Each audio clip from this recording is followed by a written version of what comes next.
Welcome to my YouTube channel. Tara G, samahan niyo ako sa aking mga chamba recipe at ang buhay London.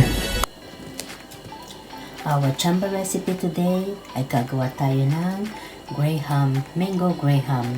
So meron tayong Graham biscuit, isang manggang hinog, dalawang double cream, at yung 3/4 ng ating can na condense, at yung ating pang ibabad sa ating biscuit ay ang lacto-free semi milk. Buwas lang natin ang 3/4 can na condensed milk. Na siya, nahalo na natin yung ating condensed at yung double cream. Then, gumamit lang tayo ng electric mixer para gawin itong cream. So, ganitong consistency ang ating kailangan. Ayan. Cream na siya. Ayan, naiwanan natin ng manipis ang ating mangga at ito na yung pagbababara ng ating biscuit. So, inilayer lang natin ito dito. Ayan. Ganyan lang gawin ko. Then, lagay ko na siya dito.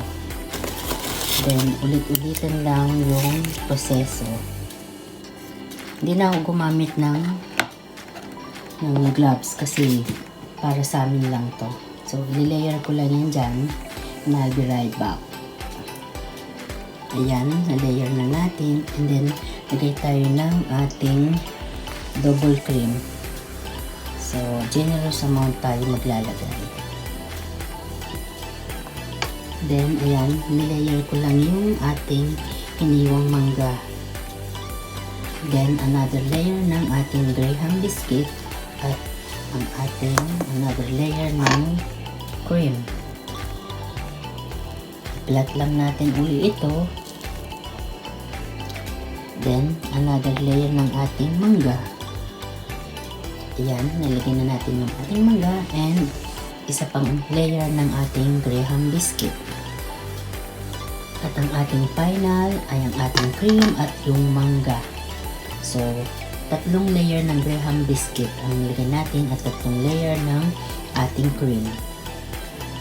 And this is our finished product, Graham mango or mango Graham. May natira pa akong cream doon sa ginawa natin mango Graham. So, ang gagawin ko, ito. Dudurugin ko to, isang KitKat na matcha flavor at isang KitKat na strawberry flavor. So, pag mimix lang natin, ilagay natin dito at gagawa tayo ng Graham bars. So, ito yung matcha flavor.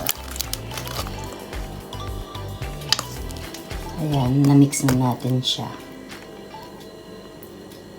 So, ito yung ating cream na may KitKat na matcha flavor.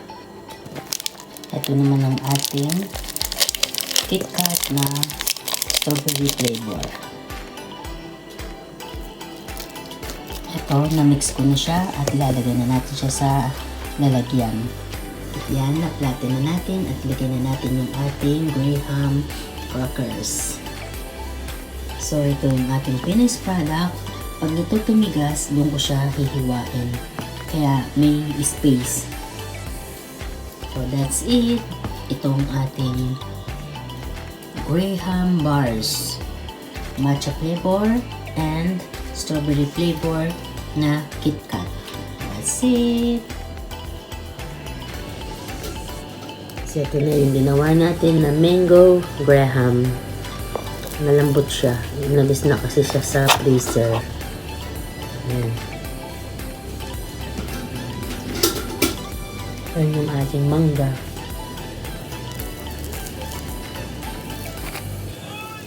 Ayan o.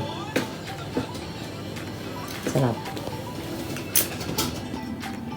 So, ito na yung ginawa natin na Graham bars na KitKat Oreo flavor and chocolate flavor.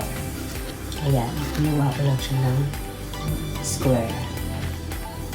So, ayan. That's it. Sarap siya. Parang siyang ice cream.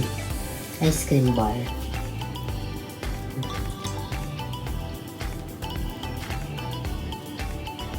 May crunchy.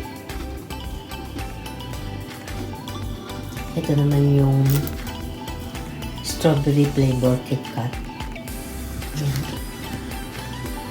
Ito yung ating matcha. Matcha flavor KitKat. So, ang kaibahan lang ito sa Graham na ginawa ko, Mango Graham. Ayan.